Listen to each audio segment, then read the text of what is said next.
أنا يا صاحي كي تستريح وبث. بسم اللہ الرحمن الرحیم. الحمدللہ ہم نے 20 رکعتوں میں 1.5 پارہ پڑھا اور سنا. چونکہ کل چاند کا اعلان تھوڑا تاخیر سے ہوا تھا اور تمام احباب تراویح میں پہنچ نہیں پائے تھے، تو اس لیے کل ہم نے پہلے پارے سے شروع نہیں کیا، سورہ تراویح پڑھائی تھی. اب چونکہ وہ 1.25 پارہ جو کل کا باقی ہے تو وہ اس کو انشاءاللہ ایک پاؤ کر کے 5 دنوں میں اس کو کور کریں گے. اگر چاہتے تو آج 2.5 پڑھ سکتے تھے، لیکن پھر وہ مشقت زیادہ ہو جاتی ساتھیوں. اس 1.5 پارے میں اللہ رب العزت کی طرف سے احکامات ہیں، بہت زیادہ احکامات ہیں. قرآن مجید میں 3 مضامین ہیں، یہ ذہن میں رکھیے گا. سارے قرآن میں 3 مضامین ہیں. جتنی بھی باتیں، جتنی بھی آیتیں ہیں، وہ انہی 3 مضامین کے گرد گھومتی ہیں. سب سے پہلی بات اللہ کی ذات و صفات. اللہ کی ذات و صفات کہ اللہ رب العزت خالق ہے، اللہ رب العزت نے یہ بنایا، یہ بنایا، یہ بنایا. اللہ بخشنے والا ہے، مہربان ہے. ساری اچھی اچھی صفات اللہ پاک کی. سب سے پہلے اللہ کی ذات و صفات. دوسرا مضمون جو ہے وہ ہے گزشتہ قوموں کے حالات، کہ پچھلے لوگوں نے اللہ کی بات کو مانا تو اللہ نے انہیں کیا انعام دیا، اور جنہوں نے نہیں مانا تو اللہ نے ان کو کیا سزا دی. تو یہ نیک اعمال کرنے والوں کی حوصلہ افزائی کے لیے پچھلی قوموں کے اچھے لوگوں کے حالات بیان کیے گئے، اور غلطیاں، کوتاہیاں، گناہ کرنے والوں کو عبرت کے لیے اللہ نے پچھلی قوموں پہ نازل ہونے والے عذاب کو ذکر کیا. تو یہ دوسرا موضوع ہے، دوسرا مضمون ہے اس میں. اور تیسرا مضمون جو ہے وہ احکامات ہے. احکامات ہیں کہ اللہ کی طرف سے احکامات ہیں. تو سورہ بقرہ قرآن مجید کی سب سے طویل سورت ہے. 40 رکوع اور 286 آیات پہ مشتمل یہ سورت ہے. تقریباً 2.5 سپارے پہ مشتمل ہے. اور اس سورہ بقرہ میں کچھ 2-4 آیتوں کو چھوڑ کے باقی ساری آیتوں میں جتنے احکامات بتائے گئے ہیں وہ سب نافذ ہیں، کوئی منسوخ نہیں، سارے احکامات نافذ ہیں. سورہ بقرہ میں اللہ رب العزت نے شروع میں قرآن مجید کے نازل کرنے کی وجہ بتائی کہ ہم چاہتے جو کام کرنے کے ہیں وہ بتا دیتے کہ یہ کر لو، یہ کر لو، یہ کر لو، لیکن ایک پوری کتاب کیوں دی تمہیں؟ پوری ایک کتاب کیوں دی؟ تو فرمایا کہ یہ کتاب اللہ سے ڈرنے والوں کے لیے ہدایت ہے. اس کتاب کا کام صرف یہی ہے کہ یہ کیا ہے؟ ہدایت کے لیے نازل کی گئی. باقی جتنے بھی موضوع، جتنے بھی مضامین قرآن مجید سے نکلتے ہیں وہ اس کے بعد ہے. پہلا مضمون اس کا کیا ہے کہ یہ کتاب ہدایت ہے. الف لام میم ذالک الکتاب لا ریب فیہ ھدی للمتقین. یہ ہدایت ہے پرہیزگاروں کے لیے، یہ ہدایت کی کتاب. اب ہمارے زمانے میں بہت سے لوگ جو ہے وہ یہ کرتے ہیں کہ قرآن مجید میں بیان کیے گئے کچھ ایسے واقعات یا ایسے قواعد یا ایسی باتیں جو کہ سائنس جس کو پروف کرتی ہے، کہ قرآن میں یہ بیان کیا گیا، سائنس نے پروف کیا کہ، تو وہ سائنس اور قرآن کے موضوع کو لے کے چلتے ہیں. دیکھیں، سائنس ہمارے قرآن کے مضامین کو مکمل بیان نہیں کر سکتی، کیونکہ سائنس کی ایک حد ہے. سائنس کی بنیاد آنکھوں سے دیکھنے پر ہے، تجربات میں پرکھنے پر ہے، جبکہ ایمان کی بنیاد غیب کے اوپر ہے. ایمان دیکھے اندیکھے سب کو ماننا ہے، دیکھے اندیکھے سب کو ماننا ہے. جیسے اللہ کے رسول صلی اللہ علیہ وسلم کو صحابہ نے دیکھا تھا، ہم نے نہیں دیکھا، انہوں نے دیکھ کے مانا، ہم بغیر دیکھے مانتے. دیکھے اندیکھے سب کو ماننا، اور سب نے مانا. تو قرآن مجید اس لیے نازل نہیں ہوا کہ ہم اس سے سائنسی کلیات کو ثابت کریں. قرآن مجید اس لیے نازل نہیں ہوا کہ ہم اس سے عقلی دلائل کو ثابت کریں. قرآن ہدایت کے لیے نازل ہوا ہے اور ہدایت کی کتاب ہے. قرآن مجید میں اللہ پاک نے سورہ بقرہ میں یہ تینوں مضامین بیان فرمائے. قرآن مجید کی بہت کم صورتیں ایسی ہیں کہ جس میں یہ تینوں مضامین ہیں. کسی صورت میں کوئی مضمون ہے، کسی صورت میں قل هو اللہ احد اللہ الصمد، یہ اللہ کی ذات و صفات، ایک ہی مضمون ہے اس کے اندر، سمجھے؟ تو اسی طرح جو ہے سورہ بقرہ میں تینوں مضامین ہیں۔ سورہ بقرہ میں آگے آ کر جو ہے وہ معاملہ ہے تحویل قبلہ کا، کہ قبلہ پہلے بیت المقدس تھا، پھر اس کو تبدیل کر کے اللہ نے بیت اللہ کی طرف منہ کر کے نماز پڑھنے کا حکم دیا۔ اب اس کی تھوڑی سی تفصیل یہ ہے کہ بیت اللہ شریف کی طرف منہ کر کے نماز پڑھنے کا حکم اس وقت آیا تھا جب کہ نماز کا حکم آیا تھا۔ جب نماز کا حکم آیا تھا تو اس کے ساتھ ہی یہ حکم آیا تھا کہ کدھر منہ کر کے نماز پڑھو؟ بیت اللہ کی طرف منہ کر کے نماز پڑھو۔ اور حضور اکرم صلی اللہ تعالی علیہ وسلم مکی زندگی میں بیت اللہ کے سامنے کھڑے ہو کے نماز پڑھتے تھے۔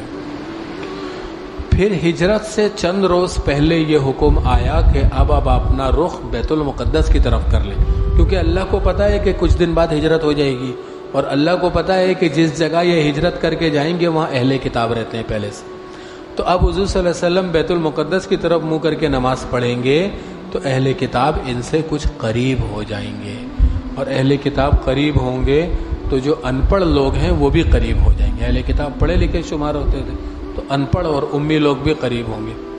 تو حضور صلی اللہ علیہ وسلم کو چونکہ قلبی طور پر بیت اللہ سے محبت تھی، دلی طور پہ بیت اللہ سے محبت تھی، ایک تو یہ کہ اس شہر میں پلے بڑے تھے، دوسرا یہ کہ حضور صلی اللہ علیہ وسلم کا قلبی تعلق ابراہیم علیہ السلام کے ساتھ تھا، اور ابراہیم علیہ السلام کا قبلہ بیت اللہ تھا۔ بیت المقدس داؤد علیہ السلام، موسیٰ علیہ السلام، سلیمان علیہ السلام ان حضرات کا قبلہ تھا، لیکن ابراہیم علیہ السلام کا قبلہ بیت اللہ تھا۔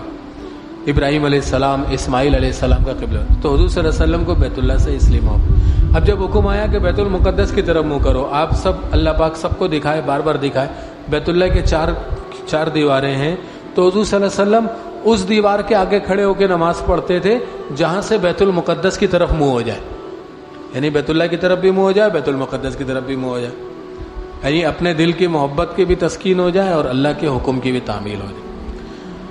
پھر جب مدینے آ گئے ہجرت کر کے تو اب معاملہ بالکل الگ ہو گیا، کیونکہ مدینے میں جو ہے بیت المقدس شمال کی طرف ہے اور بیت اللہ جنوب کی طرف ہے، دونوں ایک دوسرے کے بالکل سامنے سامنے ہیں۔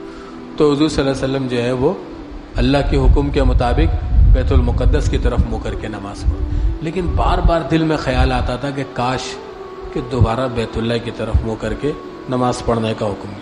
نماز میں بھی بعض اوقات جو ہے وہ گردن اوپر چلی جاتی تھی کہ شاید فرشتہ آ رہا حکم لے، تو اللہ پاک نے اپنے حبیب صلی اللہ علیہ وسلم کی اس ادا کو بیان فرمایا قد نرا تقلب وجهک فی السماء، آپ کے چہرے کا بار بار آسمان کی طرف اٹھنا ہم دیکھ رہے ہیں، ہمیں یہ بھی پتہ ہے کہ کس لیے آپ چہرہ اٹھاتے ہیں، ہمیں یہ پتہ ہے کہ آپ چاہتے کیا ہیں، چلے فلنولینک قبلۃ ترضاها، ہم ضرور آپ کو آپ کے پسندیدہ قبلے کی طرف پھیر دیں گے، فولی وجہک شطر المسجد الحرام، تو اب اپنا منہ مسجد حرام کی طرف پھیر لیجیے۔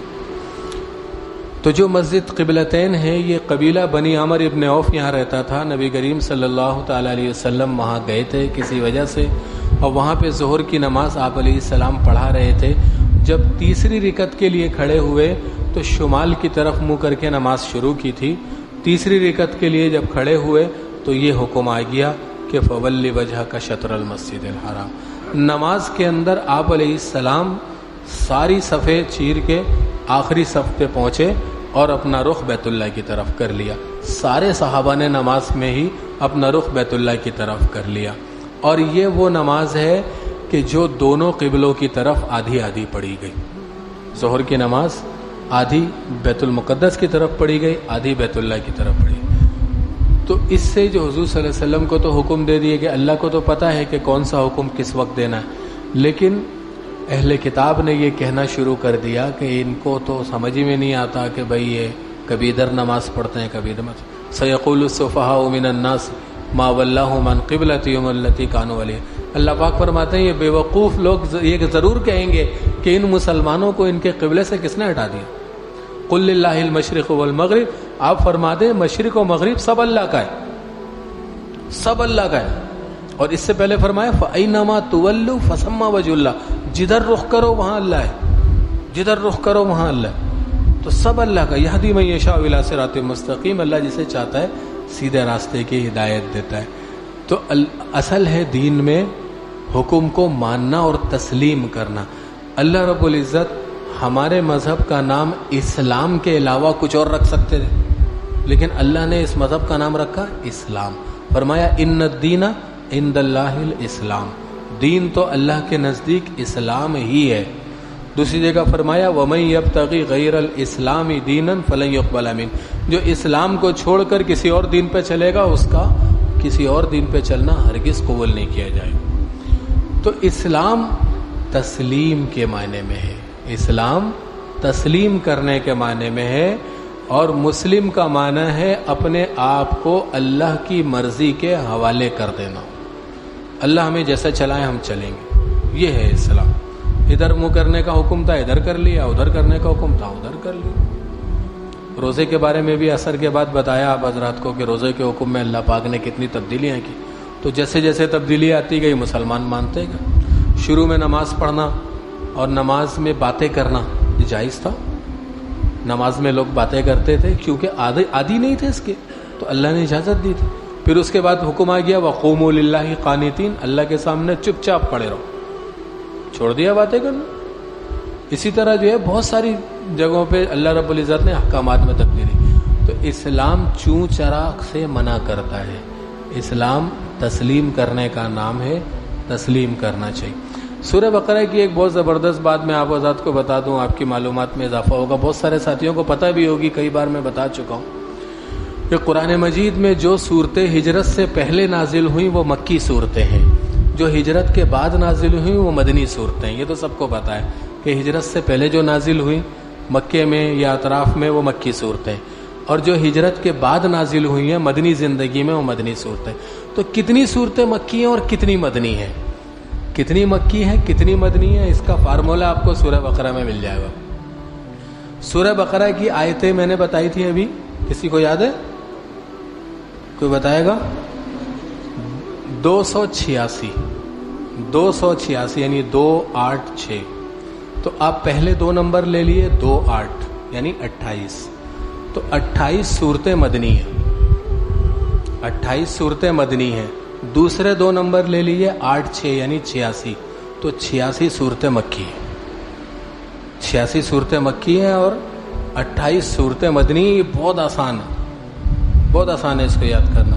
قرآن مجید کا ہر لفظ، ہر جملہ، ہر آیت ایسی ہے کہ اہل زبان عرب والے پورا زور لگا کر بھی اس کے مقابل پہ ایک آیت نہیں بنا سکے. قرآن مجید ایسا کلام ہے، ہم اس کی قدر کریں، یہ اللہ کا فضل ہے. ایک حدیث شریف میں آتا ہے کہ سورہ یاسین اور سورہ طٰہٰ کو اللہ نے آسمانوں اور زمینوں کے پیدا کرنے سے ہزاروں سال پہلے فرشتوں پہ پڑھا.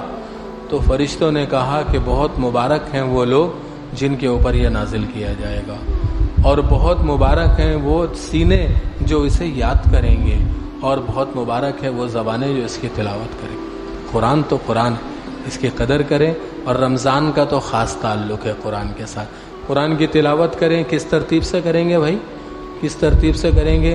اگر آپ نے پورے رمضان میں ایک قرآن ختم کرنا ہے تو اس کی ترتیب یہ ہے کہ ہر نماز سے پہلے یا بعد میں 4 صفحے پڑھیں. ہر نماز سے پہلے یا بعد میں 4 صفحے پڑھیں تو روزانہ کا 1 پارہ ہو جائے گا اور 30 دن میں 1 قرآن ہو جائے گا. اگر آپ نے 2 قرآن ختم کرنا ہے تو 8 صفحے پڑھ لیں.